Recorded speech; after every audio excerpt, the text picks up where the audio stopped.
Thank you so much for joining us for this closing session. I don't know about you all, but I am quite tired.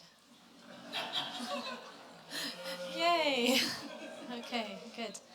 I'm quite tired, but I'm also um, very energized by a lot of the conversations, and very much looking forward to our last conversation today. Um, so in today's theme, between deterrence and non-violence, we have sought to reflect on the ways in which we understand peace and security, from pacifism and non-violence to deterrence and the perceived need for military security. This panel looks at a very specific dilemma. We've called it the dilemma of the tech panopticon. Maybe that means something to you, maybe it doesn't, but I think what it comes down to is that new technologies are controlling public space through the use of surveillance in the name of safety. And at the same time, civilians are using technology to resist and reclaim who surveils in the name of accountability. They're also using their lives and their experiences to resist and to reclaim. And this panel presents three very different perspectives on these dilemmas of surveillance and the tech panopticon. So joining me to discuss this are Ofelia Rivas, who is an advocate for the elders and the land of the O'odham nations and the land occupied by the governments of the United States and Mexico. Bruna Martins dos Santos, who is a policy and advocacy manager on technology threats and opportunities at Witness. And Jack Isles, who is an architect, a researcher, and a cartographer, working on issues of migration and border violence in collaboration with border forensics. I'm going to be asking each of them two questions about the different perspectives around this dilemma, and then we'll be taking some questions from the audience. So if you have any questions, start thinking of them, keeping them in mind. We're looking forward to those as well. So Ophelia, I wanted to start with you. Mm-hmm. What is the experience of surveillance of the O'odham nations? Porque pasokje mo matiki di amje de tatak to how much come to do it got amje de me piaputak the toaka gachi motam. So at the beginning of our contact of our people, there's been conflict, and which also created an international border to divide our homelands into two countries. The two countries are now creating militarization along the border, which is 62 miles of our lands that are now a reservation on the U.S. side, and communities on the Mexico side that are not recognized as such. But it creates this militarization along the border that has created this living in fear along this border. There's also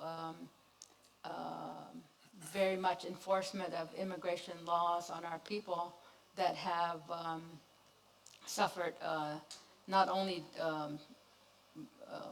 brutality from the militarization, which is the Border Patrol and ICE and other agents of the government, but also that we have been, people have been killed, people have been detained, deported, imprisoned, and not to say enough about our culture that's under threat and the violation of our human rights and our individual rights and especially our cultural rights, because that's our homelands, original homelands. So I can go on for days about what happens to our people and what surveillance looks like on our land. But I have some images there on the wall of the integrated fixed tower that's also on the Gaza Strip that today is not weaponized, but you may think that, you know, the state of affairs in the world, that eventually they'll be weaponized. And we see it as constant intrusion into our lives, our everyday lives that we have, because I live under that tower. I endure all the things that the Border Patrol have done to the people.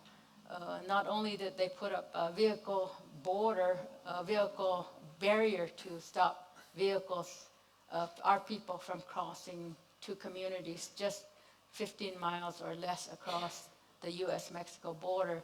But now they're putting up a metal wall that's forcing our people to move,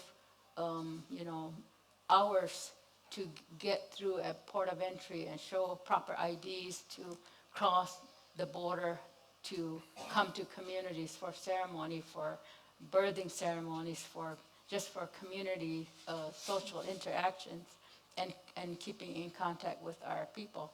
So it's continuous, it was traumatic for me to be here in Spain. The tormentors of my people came from here. My people didn't properly do the Christian sign of the cross and a limb fell off. The tormentors also enforced Christianity on our people, and thereby what I carry that surname, that I live with today, because also I was born without a birth certificate. So there's a lot of different things that I'm here to say, but also that, peace is always in our minds and in our hearts, and that if we are all here together to talk about building peace, that I think that is a critical point of humanity to begin in that discussion, and that's why I'm here today. Thank you. Thanks so much, Ophelia. Thank you.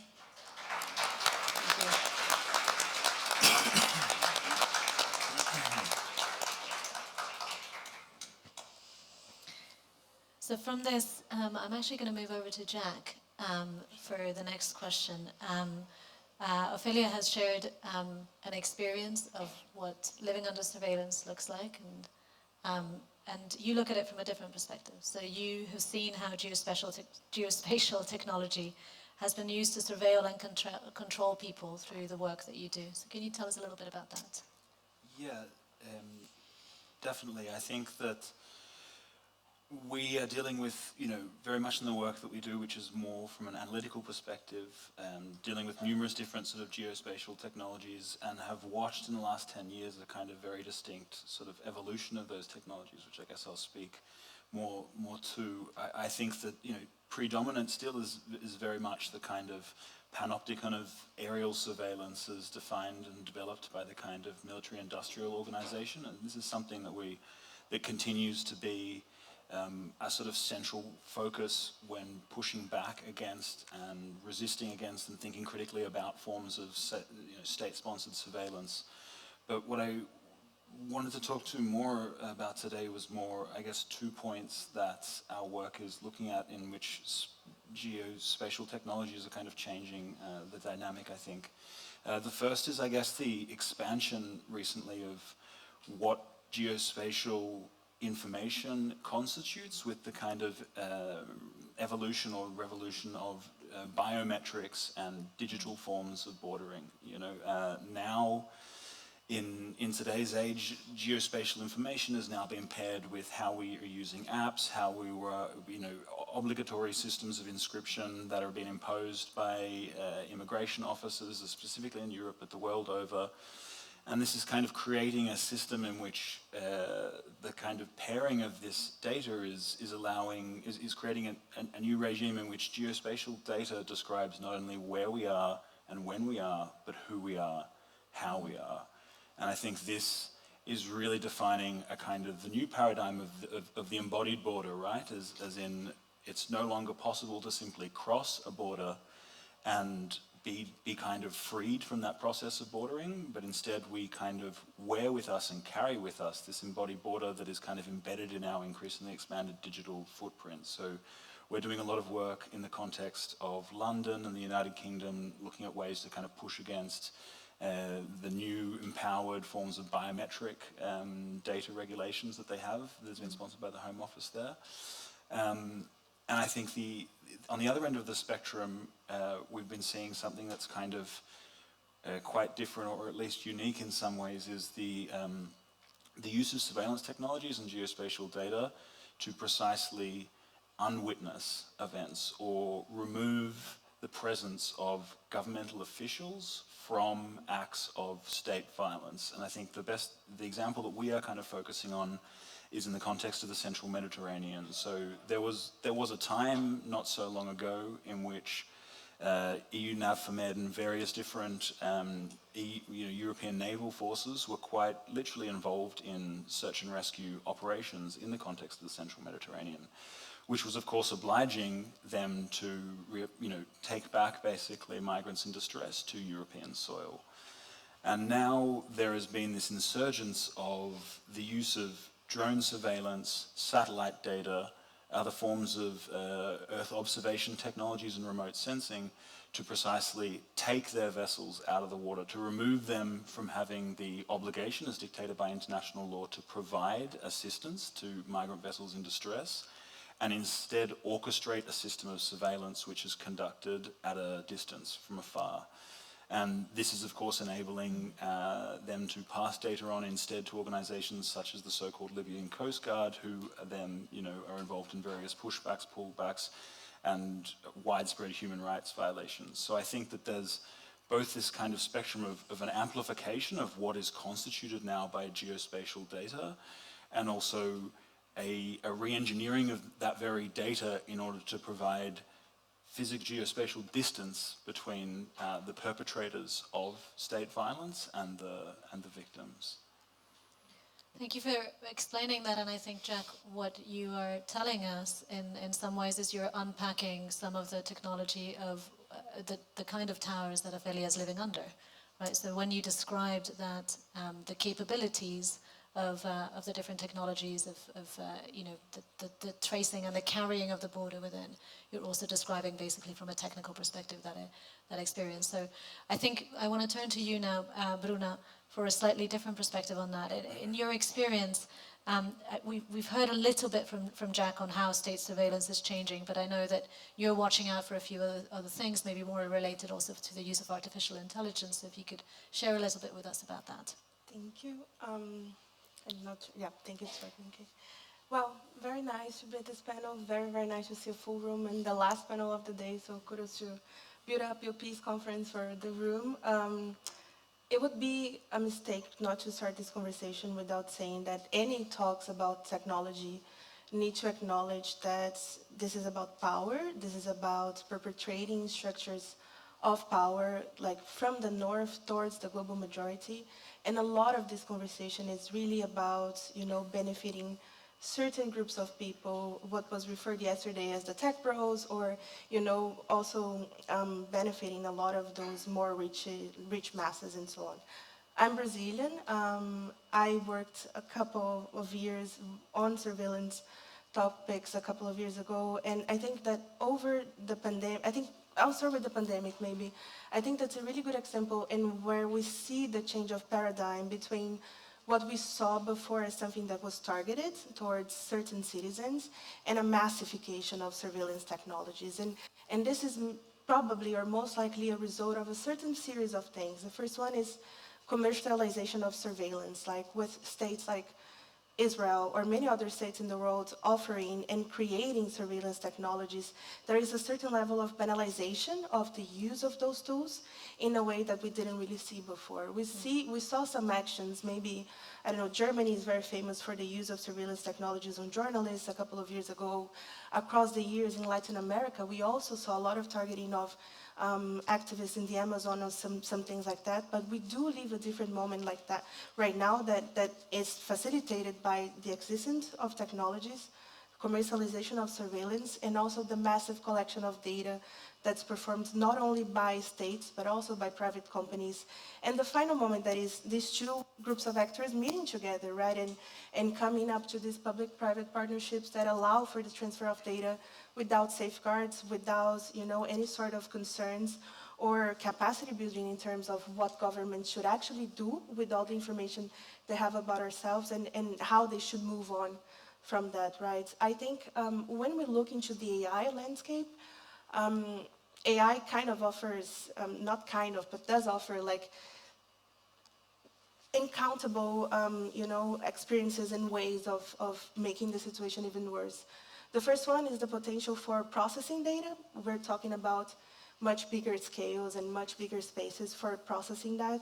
We're also talking about the use of AI for, sharing much bigger amounts of content online. So when we talk about the AI slop or how people are, drowning in deep fakes and misinformation nowadays, it's also about that.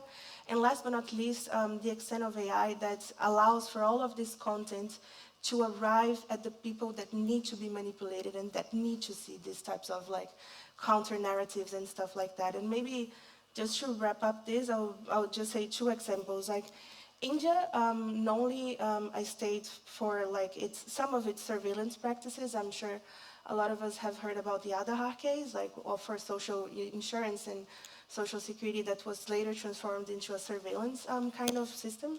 Nowadays, they are reviewing their guidelines for synthetic content, and that might result in even more tracking of users online and tracking of content for many people.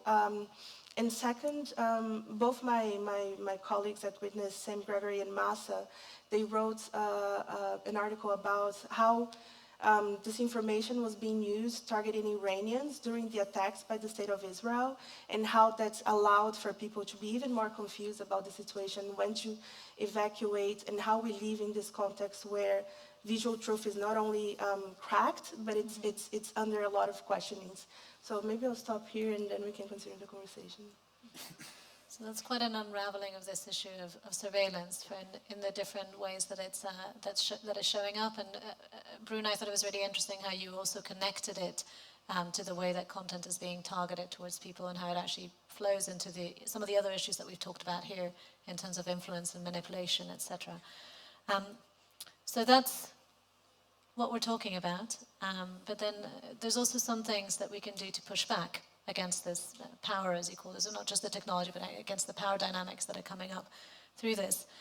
So Ophelia, if I can turn to you again and ask you, what is the resistance that the Odam nation is putting up to the use of surveillance, and also what are the consequences of this resistance?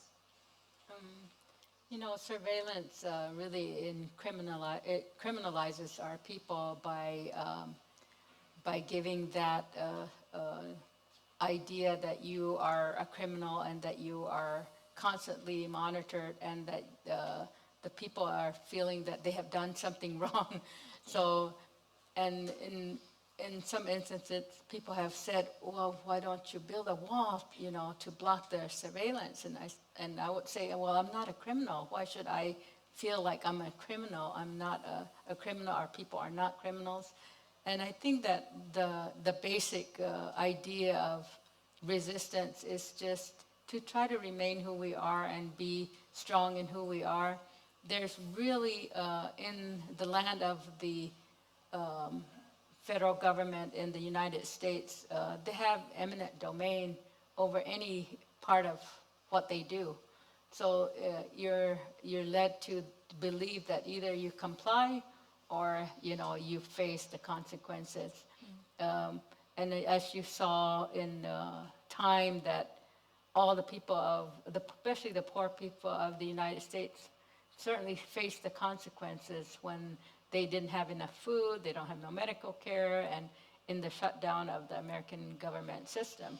So that impacts our people greatly, So we're looking at resisting in a way that we've always resisted, is to remain who we are, trying to strengthen our cultural way of life and survive. I have, we have tried to document the abuses and tried to educate our people of the technology and what they're collecting on our people. But when I went to the airport, they take your picture and there you are again. They've taken your picture, they know what your iris looks like, and they know where you travel. So I think that's the idea of that whole system, is that you're basically powerless unless you are wealthy, like some people, and can control that technology. Ophelia, can I ask you a small follow-up question, Yes. if I may. I think one of the things that I picked up from what you were saying now is this idea that even under the eye, when you're surveilled, you feel like maybe you've done something wrong, and this idea of resistance through continuing to be who you are and continuing to resist how you have always resisted, which is to continue your way of life. Yes. Can you tell us a bit more about that? Can you tell us about are there moments when people in your nation think, I'm tired of this surveillance. Maybe I can't do this anymore. Or times when they say, actually, you know what, this is so important, and what we're doing is an act of resistance. The moment my work started was when we were crossing the border and the Border Patrol came and had 13 elders over 70 years old on their knees with their hand behind their back, and they're vulgarly being spoken to in Spanish, which they don't speak Spanish, and they don't speak English. And so I'm watching their reaction, and somebody started laughing because it's that is a nervous laugh, and to watch that kind of interaction with a society that does not understand who we are and what we do as a people, that our lands are under occupation, that we have to carry documents to cross, I think that what we've decided, as we've always decided, is just to remain who we are. We have a ceremony that we conduct that we do a deer hunt, a traditional deer hunt, and for the past years, the Border Patrol will fly over with helicopters and with all their equipment to disrupt our way of life, but we continue to do that because that's who we are, and I think that's our resistance right there, is to just remain strong. Yeah. Thank you. Thank you. So, just to come back a little bit to other forms of resistance as well. I got a little emotional in hearing Ophelia, so I'm taking a second. Sorry. Jack, you were talking about geospatial technology before. I know that as well as observing the way that geospatial technology is becoming, is basically strengthening surveillance even further, you have also been looking at how geospatial technology can be used to advocate against surveillance and control. So can you tell us a little bit about that, about this kind of other side of the technology? Yeah. Definitely. I think, in many ways what the work that we do is also, to preface this, it's kind of looking at surveillance and human rights violations, but it's more or less, as a broader field, we're kind of looking more at the creation of hostile environments. This is a methodology employed by state entities in which there's the deployment of militarization, the deployment of surveillance systems, but there's also a transformation of the physical environment, or an adoption of the physical environment itself into a sort of weaponized space, or the sort of ubiquity of the hostile environment. I think within our work there's always this kind of dilemma that, operating in a kind of analytical space from afar, there is always this difficulty in which we are, often in order to hold account governments, in order to produce the documentation that is legally valid to say this environment of hostility exists and it is causing physical harm or death to people within this context. In order to structure that argument within a legal fora, we are often working with the technologies in a way which we are trying to denounce. I think this is a kind of ongoing issue for us. Within the context of the Central Mediterranean, for example, we've often conducted activities that, for example, have used satellite imagery to prove the presence of naval vessels that ignored distress calls, precisely, of migrant vessels in distress, arguing for acts of state negligence and resistance to provide assistance. But again, using the very technologies that they deploy. And I think In some cases, we've also, we've again used kind of complex arrays of environmental data sets that are coming from state government sources to build the kind of technological methodologies to say, you know, the organization of these surveillance systems, very much analogous to the organization of surveillance systems in the United States, is contributing to the, you know, pushing, say, people in the move into increasingly dangerous areas of, you know, the desert, for example. We did an investigation in Niger that was very much about that. I think in all of this, there is the constant issue that we are always dealing with and trying to expand on and better ourselves in our practice is the inherent inaccessibility for these types of methods of resistance for affected communities. I think this is like a cornerstone, probably the most difficult issue that we face is how to translate these forms of resistance, that they are not simply kind of artifacts of European educational institutions and European advocacy organizations, but these actually, you know, involve and are empowered by affected communities. And I think this kind of, this happens in various different ways of engagement in some projects. In some ways, often I think, you know, we have kind of sometimes translated the learnings that we have developed through these exercises into things like children's books, for example, that somehow this, for me at least, and for many I think involved in this specific investigation, was a far more powerful tool than all the other mechanisms which we were trying to develop to hold this specific entity accountable in the eyes of the kind of legal fora, let's say. But yeah. Yeah. I think, you know, I appreciate the fact that you spelled out so clearly the sort of dual use nature of these technologies, right, and how you see that very clearly. And it's interesting because this issue of dual use has come up in other conversations as well, not just on surveillance technologies, but on some of the other technologies that we've looked at. Today we had a conversation about AI where we also touched briefly on that issue. And so, you know, when you have a technology that has dual use, one of the things that is very important is how you regulate it and how you legislate it. So Bruno, if I can turn to you with one more question, which is what policies and legislation do we need to curtail the use of technology that is perhaps has other uses, etc., but to curtail its use for surveillance? I think I'll start by saying two, like, very simple things. There is surveillance nowadays is ambient. It's everywhere. Think smart cities, think facial recognition, license plate readers, everything, our phones, computers, home devices, all of it. It's ambient. It's everywhere. Mm-hmm. The second point is we also live in this state where, or this place where we have a bigger normalization of like emergency powers. And what I mean by that is this, either like this, you know, overburdening or like extension of state powers for, you know, be more aggressive towards migrants, to be more aggressive in the policing, you know, capacities of the state and so on.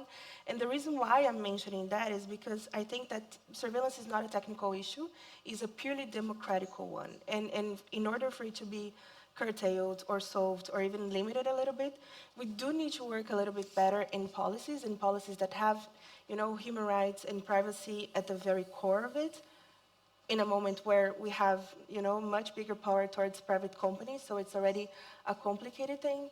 Also, when we're talking about surveillance, it is complicated to be at a space where you need to require more attention from states, because, I mean, I can say that maybe to my current government, but I could not say that to Bolsonaro, not at all, you know? So it is kind of like a very fine line as well as to how you advocate for that.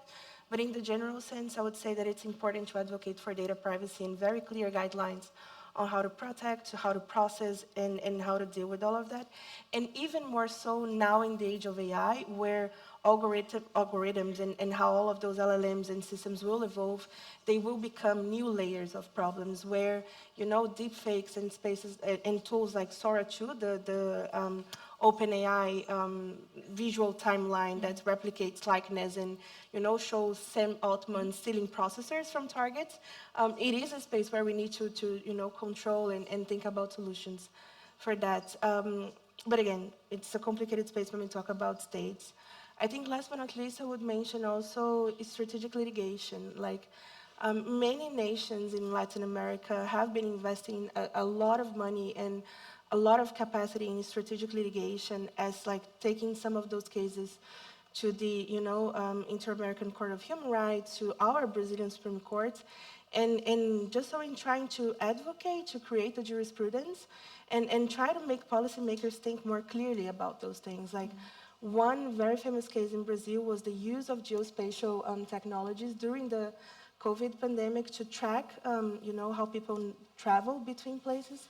And this will become, once it ends, one of our landmark cases to try to avoid this normalization of the emergency powers and to try to avoid the state control as kind of a good thing in a way that people don't really or shouldn't really be questioning. So my answer would be that, like, regulations to the extent that you can talk, and you can talk about it under like a democratic space, and also strategic litigation and documentation, as Jack was saying, towards the abuses from states and authorities.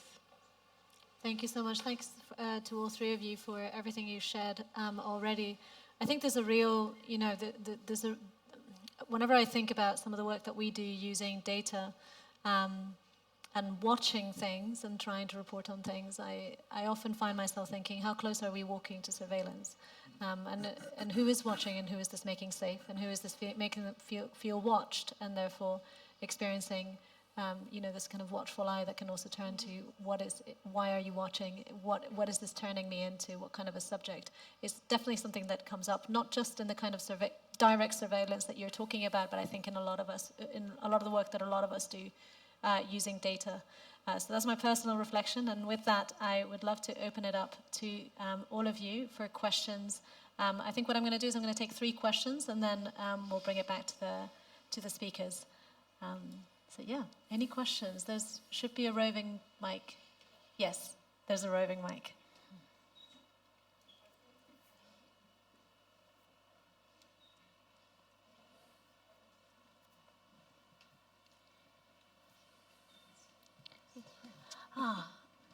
I made a mistake and I didn't ask the speakers to pick up translation equipment, so if you do ask a question in Spanish, I will translate it.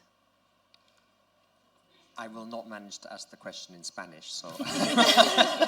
That's fortunate for me. I tried Portuguese, but so my question would be, from the peace-building perspective, and Elena, you just touched on this in terms of some of the things we're trying to do as peace builders. We want access to what some people consider private data, but the broader perspective on that, I would ask the question, as peace building is often about the endeavor of building a legitimate public authority which citizens can trust. And I worry with this discussion that it moves people towards, we don't trust government and we don't trust tech, trust nothing. So how do we deal with that challenge in the sense of saying to people, well, because big tech will use this language and say, don't have EIDs, just use Google login and Apple login.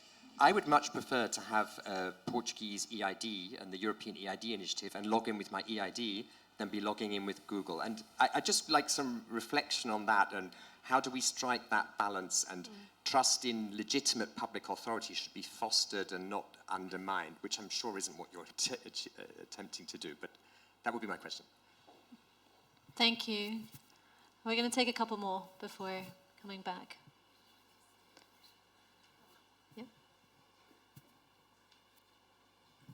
Thank you. Ophelia, I have a question for you. I was wondering what gives you all the strength and energy and hope in your nonviolent resistance, especially with the current US government. Thank you.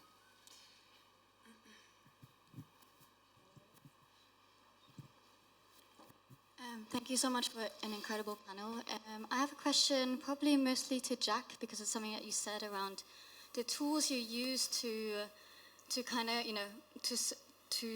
to document and resist and challenge and fight back. Because I'm thinking about Audre and what she wrote about the master's tools will never dismantle the master's house, and about, if we are anti-surveillance, but then are using the same tools to kind of go against the structures of oppression, like, is that a strategy to what end? What should we think about? Fantastic. We will come back for more questions, but let me just pause here, because otherwise it's a lot to ask of our speakers to remember all of that. I said I wasn't going to do this, and now I'm going to go against my own instructions to all of you and do it. I think there was actually a question for each of you. So maybe if I can actually start with the first question on, do we trust an authority or do we trust technology? I think, Bruna, you probably have something to say about that, and then Jack and Ophelia, if you also want to add to that, absolutely do. Yeah. It's a really complicated question, to be honest. Like I would really love to say that I trust technology, I trust big tech companies, and I trust governments, but unfortunately I cannot say that, at least not in the world we live in. Maybe as a Brazilian living in Germany, I get to say that I trust them a little bit, but people in the MENA region, people in many other different regions of the world cannot say that. Definitely not, right? Because these are the spaces where big tech companies are partnering up with governments to have more access to data, to control citizens, and to restrain rights. So I'm not providing any answers to this question, but I think it's really trying to strike a balance in terms of like introducing safeguards, even though they're minimal, but there needs to be safeguards towards the use of facial recognition and biometric, collection, data collection, or safeguards towards the state activities in terms of processing data and to what levels of sensitive personal data they can have access to which reasons. And basically what I'm telling you guys, it's the playbook of a data protection act or a data protection law in that sense that tries to center the data subject at the very, as the main priority of this conversation, and tries to say, hey, academic organizations might need to use this data for certain purposes. If it's not pervasive, it's not a problem.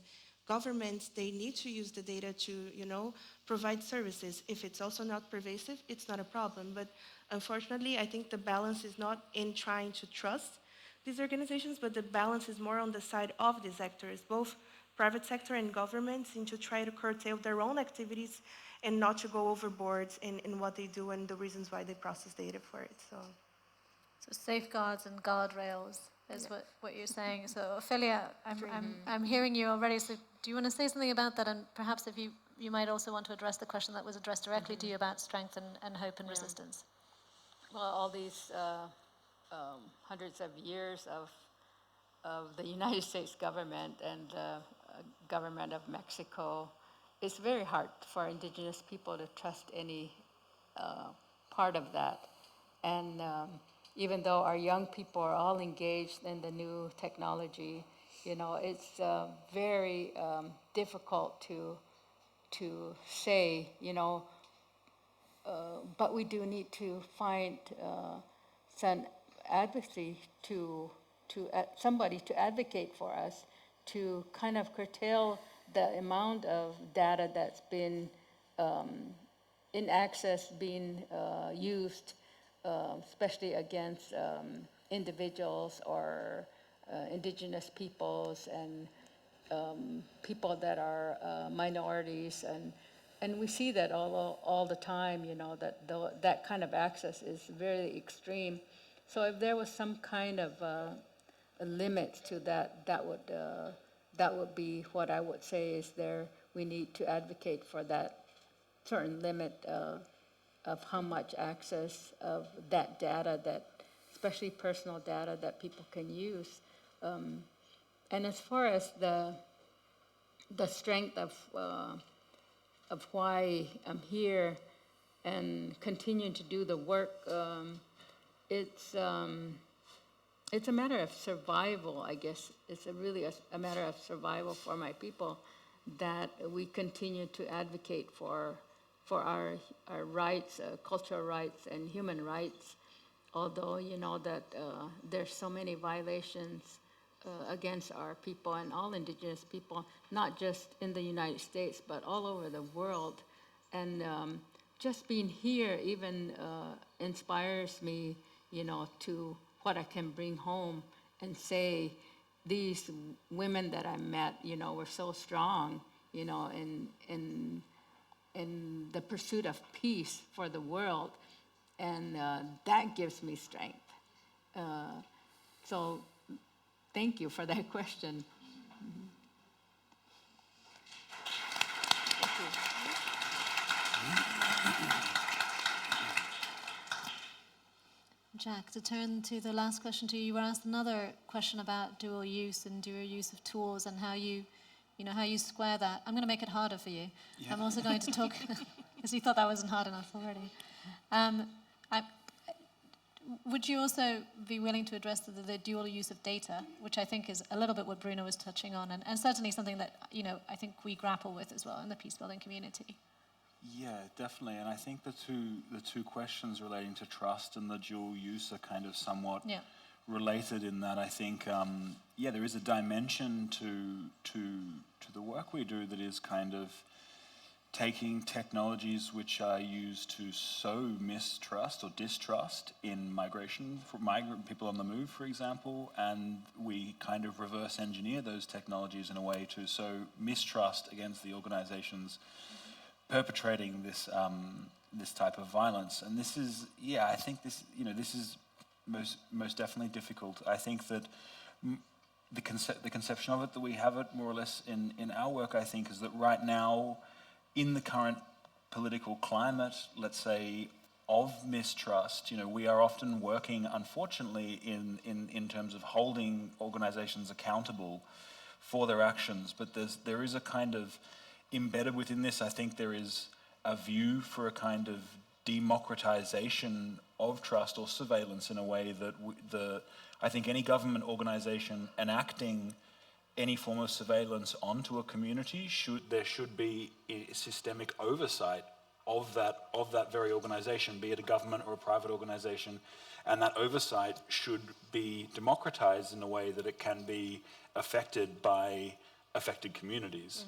And so I think there's a sort of a vision to the work we do that in the future this won't kind of stop when things get better, but in fact this will transition from an architecture of accountability to an architecture of trust somehow. And in the process, re-engineer the kind of political landscape of whom has a voice, basically, within this system of ubiquitous kind of ambient surveillance, as you were describing. Thank you. Thanks for that. We have more questions from the audience. I know there was one here, that I saw before.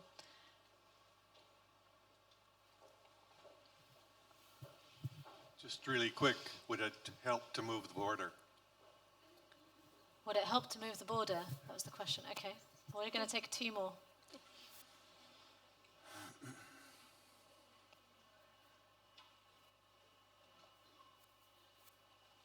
Yeah, I can see over here. Yeah. Thank you. Thank you very much. I think mine is more of a general question, really.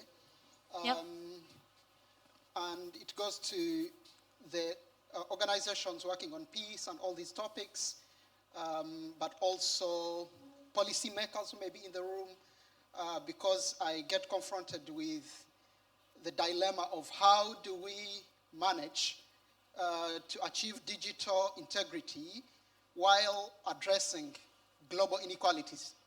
I work with a nonprofit in Germany, but we also work with our activities and projects target participants from the so-called Global South. And the German nonprofit is completely against American stuff. You don't use Google Drive, you don't use Google Forms, because that's bloody American. And they want us to use stuff that's made in German, in Europe. We have our clouds, which we can use, which is very nice. And then we have participants who are supposed to register from Kenya or from Rwanda, and when you tell them, we can't use Google Form, they say, then do it yourself, because that's what we have access to, that's what we can afford, that's what is available to us. So how do we manage this digital integrity and data security while also paying attention to these global inequalities, but also without burdening the people who can't build the systems that we want to use?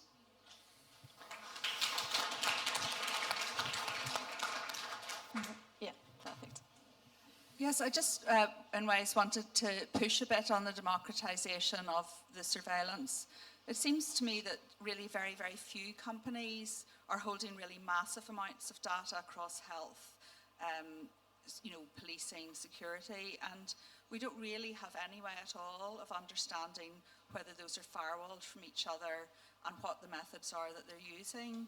I suppose it makes me despair a little bit of what the capacity is to actually go into that black box and start to bring what are traditional forms of accountability. And I just wondered, are there any innovative ideas out there for alternative ways of doing that? Thank you, Christine. And so I'm actually going to suggest that you all pick what you would like to speak on to these questions, but just to summarize, would it help to move borders in some of the things we've been talking about? What is the balance in between digital integrity and global inequality? I want to say we get the same question when people are like, should you use Signal or should you use WhatsApp? Few companies hold a lot of the data. It's a black box. Are they firewalled? How do we get into that black box? How do we understand what they actually know about us, or they know about different people? Ophelia, can I ask you to go first with any of that, whichever one you want to address? Obviously, the question is, what about moving the border? Even if the border was moved, it comes with all of that militarization. That's just going to move with it, because there's people that control that borders and control immigration policies that affect all the peoples. So moving borders is not an option. Maybe erasing borders and being human is more of an option.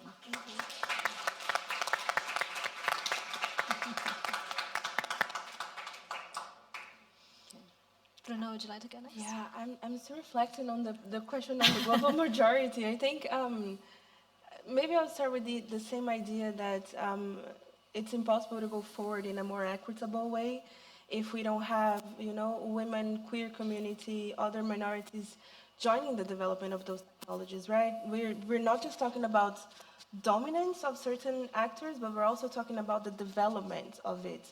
And historically, we don't have, historically it's developed by the same group of white global northern men who put forward the same biases and the same, problems that have also helped strengthen the structures of power that each and every single of our countries, groups, and spaces they suffer from. So I'm not really providing an answer to that, but to me the answer lies in inclusion on the development of those technologies, and making sure that they actually reflect the values and principles that are relevant to all of us. Like for me, for instance, it's not important that I use Google, but for me, it's more important that I have technologies that are accessible for my friends in Taiwan or for my friends, in certain parts of China, than to have something that works the same way that Google does. So again, it's really important to consider these different perspectives and ideas and thoughts into that, and have, users and the ones that need to be at the table, at the very center of the table, not in the corners just talking whenever needed or called on, but really at the core of it. Yeah. Jack? Yeah, I think in response to the last question, I think there's definitely, it evokes a sense of dismay, let's say, the systemic inaccessibility and non-transparency to data, generally speaking, be it like privately held or governmentally held. I think, our work it's typified by the initial stage is just working with teams to file innumerable amounts of freedom of information requests, full knowing that the majority, if not the totality of this, will be rejected. I would hope that would change in the future, and I think there's a lot of work in numerous ways to create a landscape of transparency that is radically different. But I think at least in our work, I think a lot is really taking the act of archiving and as a sort of insurgent act, as an act of resistance, as the act of creating our own kind of data sets, for example, against police violence, against pushbacks, against instances of human rights abuses. I think this is really where we see the majority of our work lies, is really the development of new open source data sets which precisely try and compile fragments of that which is systemically hidden, and of course it definitely doesn't account for the kind of like ubiquity of hidden data, but I think there is a real kind of importance in the act of archiving as a kind of insurgent process that I think is the way at least we see as kind of the operable terms to push against that. Thank you. So we have time for one last round of questions, and then we're going to close. So, your last chance. There's somebody here. Good evening. Jack, who would sponsor that? Who would finance that? That wouldn't be technological companies. Would they be interested in that? Would that be governments? I have to say I'm an artist, a declaration. And as you were saying, like we need to bring people into the equation. Like we need to, make the government like accountable and have them working with the people who they're affecting. Yeah. But what about the European Commission? We don't elect European Commission. So I have these two questions for you. Like, who would sponsor what you just said? And I second it. Yeah. I totally agree with that. And how do we then talk about the European Commission? Thank you. I can see somebody back there.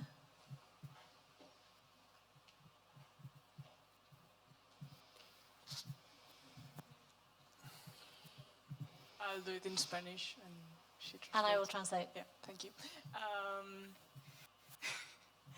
Es una pregunta un poco curiosa.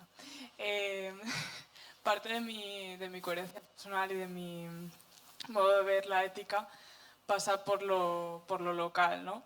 En que la globalidad es un problema en sí misma y que si no existieran actores globales no existirían muchos de los problemas que existen, ¿no? Entonces, pero veo que también son parte de la solución, que a los problemas que causan actores globales se tiene que responder con otros actores globales que hagan las cosas mejor, ¿no? Pero mi pregunta es el cómo fusionar estas dos cuestiones, ¿no? Bueno, es una pregunta abierta. Bueno, también aquí lo voy a responder. ¿Cómo ligar una ética de lo local con cuestiones globales como estos problemas? Pruna's going to help me. Yeah. So I'm going to try my best. So the point that she was making is that she says a lot of what she sees is that a lot of the problems that she sees are global problems or imposed by global actors that wouldn't exist if we didn't have these global actors, if we only had local actors. And yet she also understands that because we have these global actors that are causing problems locally, we need other global actors that are better, that have better ethics to respond to these global issues. And so the question is, how do we merge those? The ethics of the local with these kind of global problems. How did I do? Do you want to correct my translation? Was that good? Yeah. Okay, thank you. Great. And I'm seeing one last question at the back. Julie. Thank you, everyone. Hi, I'm Julie. I'm keep thinking about this, the framing of this as dilemmas, and I keep thinking about the areas in which there might be broad agreement that we would like surveillance to happen. We might broadly agree that we want surveillance to capture the online activity of those who are using their online work to harm children. We might broadly agree that we want surveillance to happen for those who might be planning imminent attacks. So I wonder if there are areas in which, this is connected to Guy's question about trust and about maybe democratic participation in deciding what these surveillance systems should look like. Are there any spaces where those conversations are happening beyond the just rejection of surveillance? Okay, so just to recap, we have a question about who would sponsor this kind of work, Jack specifically referencing the European Commission. We have a question about marrying the local ethics with some of the global issues that we have. We have a final question about are there any areas of agreement where there could be broad agreement that surveillance is actually in the public good. I'm paraphrasing. So I invite all of you to say something to any of these things and also any closing statements that you want to make. We're going to go backwards this time. So Jack, can I start with you?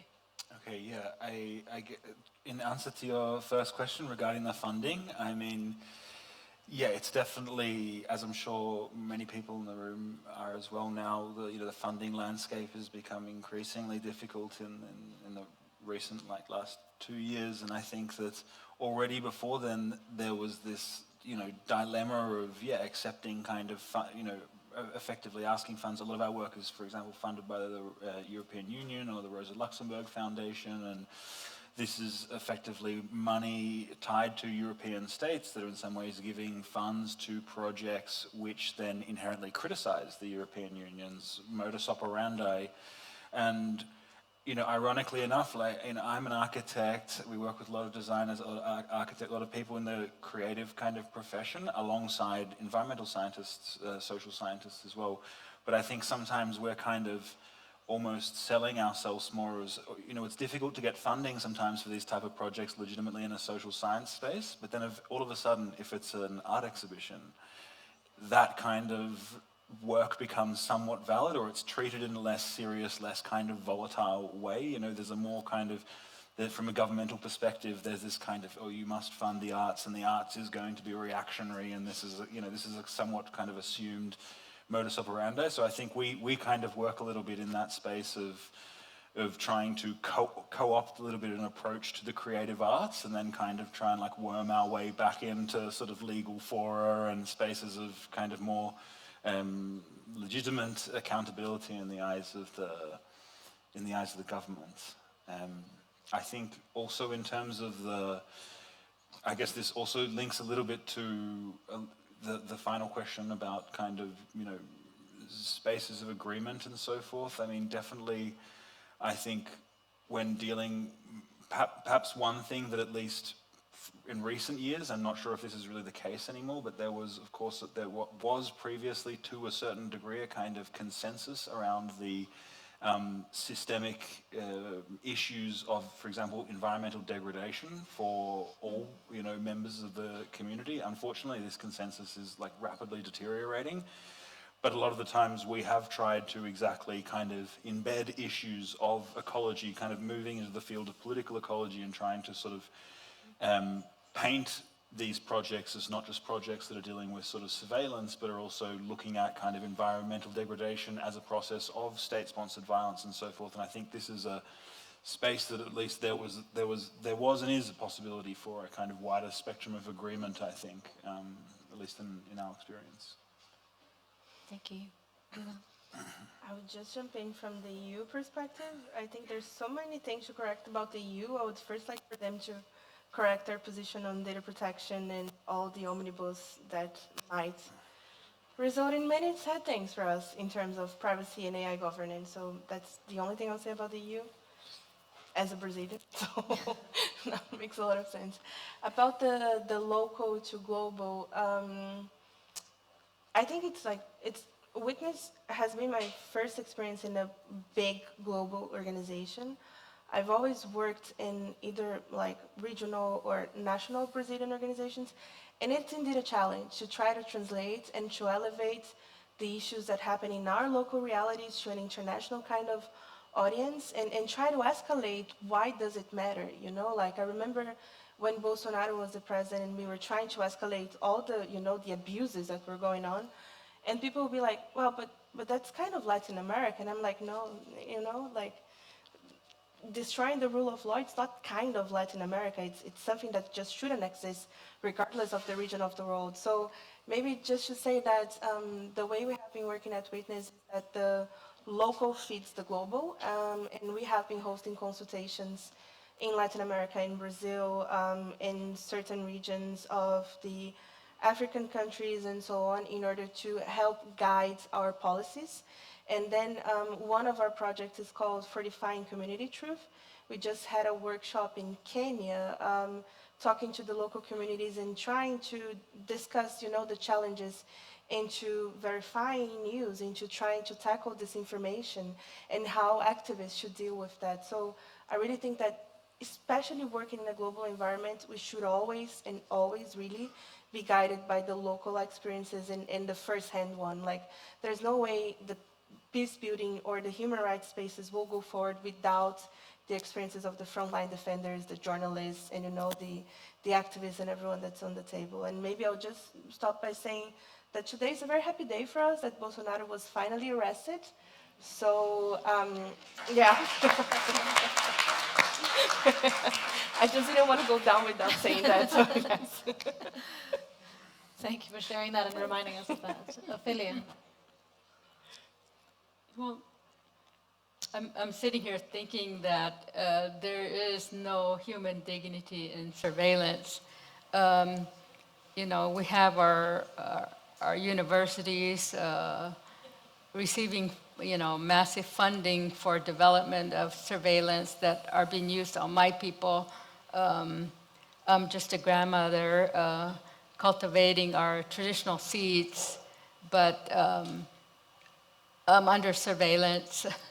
My neighbor, goes to get wood till they can fire their wood stove to eat, and they're under surveillance. There is just no